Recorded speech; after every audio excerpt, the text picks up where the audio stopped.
We're here with the great Don Elbaum here on Atlantic City Hall of Fame induction weekend. Don, who you may know the number. How many shows did you promote here? Good question. December the 15th, 1981. Opened up with Edwin Burwett, Norman Goins. And I'm trying to put everything together. Last show, December 1986, 5 years. I did probably 30 to 40 shows a year. So, 150, 180 shows. Yeah. 180 shows. Boxing, talk about boxing in Atlantic City when, you know, the heyday, when you were right in the middle of running the Tuesday night series of the Tropicana. Talk about boxing in Atlantic City and the climate of boxing in Atlantic City back in those days. Well, as you know, today's a whole different world, and boxing is probably the worst it's ever been in this country.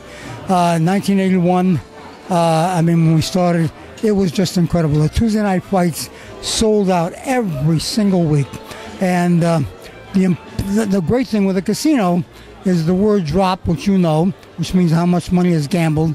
The drop on Tuesday night tripled as against Monday and Wednesday. And it just became the place to be. Jack Nicholson came, Sharon Stone came, Bobby De Niro came, Joe Pesci came, Dustin Hoffman. It was like, wow, all right? And there was a hell of an entertainer by the name of Clint Holmes who was appearing there. And by the way, I had him sing the national anthem there a couple of times. And it was just, look, I brought Buster Douglas in. He won, came back, got knocked out. And I tore up the 5-year contract I had with him, which is the dumbest thing I ever did in my life. But listen, Mario Maldonado, the beginning of Simon Brown and Maurice Blocker, it just went on and on and on. What's it mean to be honored and recognized for those some 200 or so shows that you do? Now you're being recognized, 20, 30 years after the fact. You know something? This is one of the great nights of my life. I'm thrilled. And by the way, it's great to see you. You too. It's an honor. Yeah, no. This guy actually started me. He was incredible with the. He did the PR. Not at those shows. I'm talking about the Blue Horizon. He was incredible with the Blue Horizon. We became good friends. We had a lot of arguments. I tried to hang him twice, but it didn't work. But this guy does one great job, right? And it's just the Tropicana was just so exciting. It was so fantastic. AC was like, wow, all right? And, it's just a major thing, and it's a thrill. And here, it's just a great, feel-good thing. And I feel like $1 million. One of your legacies, love it or hate it or take it or leave it, is a man standing about 15 feet behind a wall here, Don King. Don King, I'm sure he would say he wouldn't be here and wouldn't be in the Boxing Hall of Fame if it wasn't for Don Elbaum. Something I hate to say, but it's probably true. And it is known that you actually got him started. I got him started, and it was a one fight situation in Cleveland, Ohio, for a black hospital that was going under. He brought in Muhammad Ali, the box exhibitions, and it was this one-shot deal. And after the show, I said, I'm taking you to New York.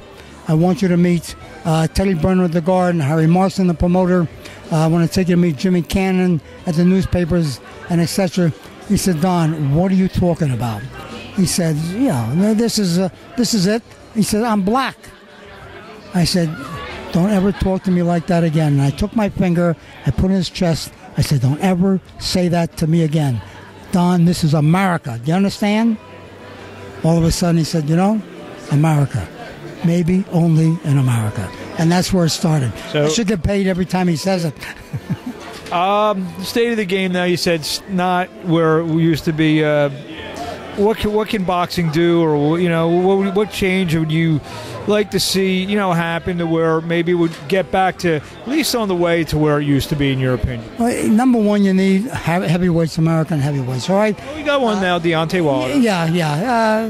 All right, we got one.